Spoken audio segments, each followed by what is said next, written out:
Do you sometimes catch yourself entangled in what if scenarios or dreading an upcoming event? And the mind goes into various loops trying to get a foothold while the situation seems uncontrollable. You're not alone. All of us do this. Why do we do this? Our self preservation and well being is paramount to our minds, and it tries to ensure the safety of the organism. When we think about familiar tasks, well established routines, our minds know the drill. So, for these aspects, it mainly stays in a supervisor role and doesn't fluctuate much. But if there's a change, there's a new event, the mind goes into a frenzy.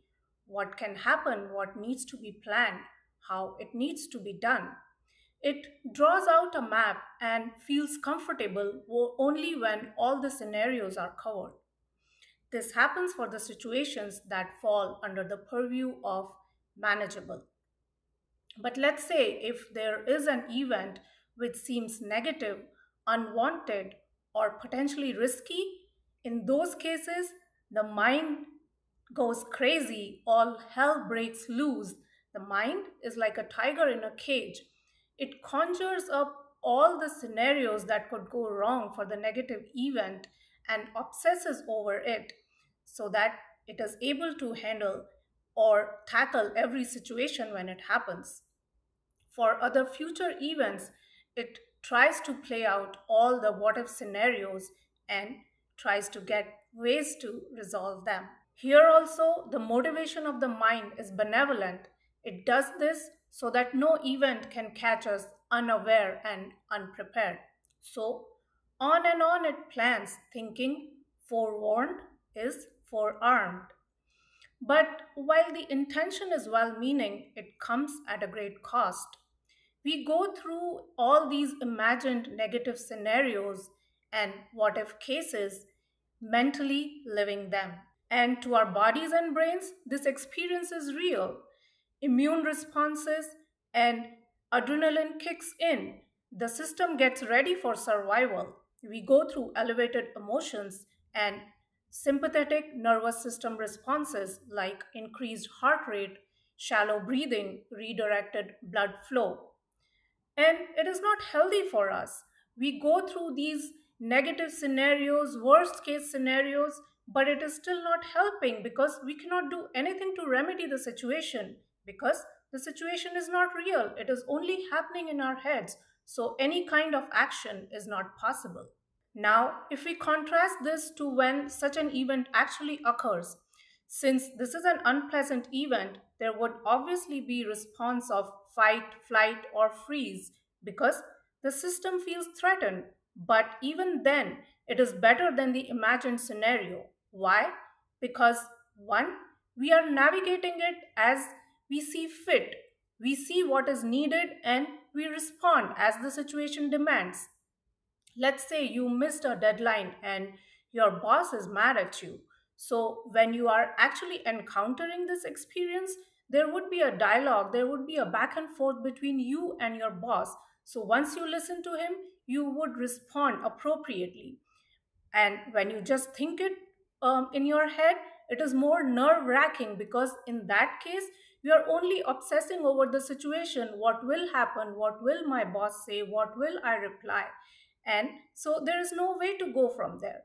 But in reality, when let's say your boss is mad at you, then you can accept ownership of the situation and then come up with a strategy on how to handle it.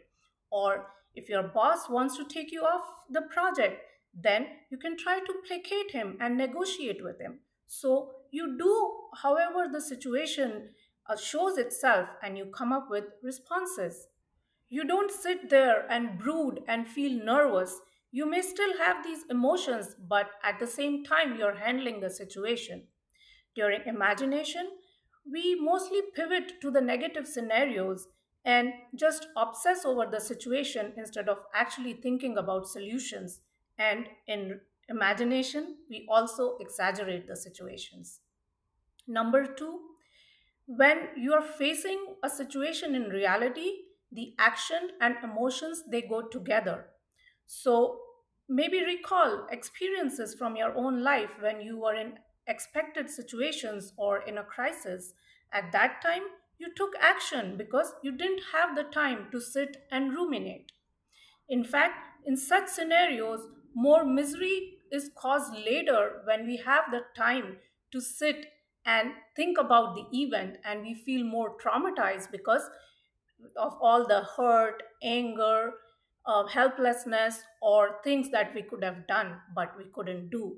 So, does that mean we should not plan in advance and just be ready when the undesirable event occurs? No, prep in advance, gather resources, have plan B, come up with solutions.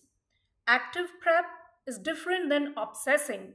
Just sitting there going through events on repeat in our heads about the past or imagined future is not healthy. It is actually unhealthy and undesirable for our body and mind. So do what you can and then face the event when it occurs and deal with the aftermath later. It does not help to be in agony over all the ways it could go wrong and torture yourself. That way, you live out all possible outcomes and indirectly your body responds too. When the event actually happens, you will live only one possible outcome. Do the math, which is more beneficial and what makes more sense. So, stop torturing yourself with imagined pain. We all have enough items on our plates, and we don't need to add extra, especially something which is detrimental to our well being. Also, whenever a real event occurs, it never follows the script that you had in your head, so it is anyway not giving you any benefit. Start with small issues. For example, what if it rains tomorrow? What if the neighbors are not friendly? What if she shows up at the event? So, when you obsess about these small things, it already rained in your imagination. The neighbors were unfriendly. She showed up at the event. So, you already went through all this negative experience in your head. And then, when it actually happens, you went through it multiple times, earlier in your imagination and then in the reality. So, instead, why not face it when it happens, if it happens? Catch yourself. The mind likes to obsess, but you can slowly change it. And with practice, you will be less neurotic and have more ease of experience. Even if you never become an expert and you can only do it for smaller, mundane things and not the big things, it will still help you avoid a lot of unpleasantness and heartache because 90% of the misery is caused by small, mundane things. So try it and see if it helps you out. Thanks for watching. Bye.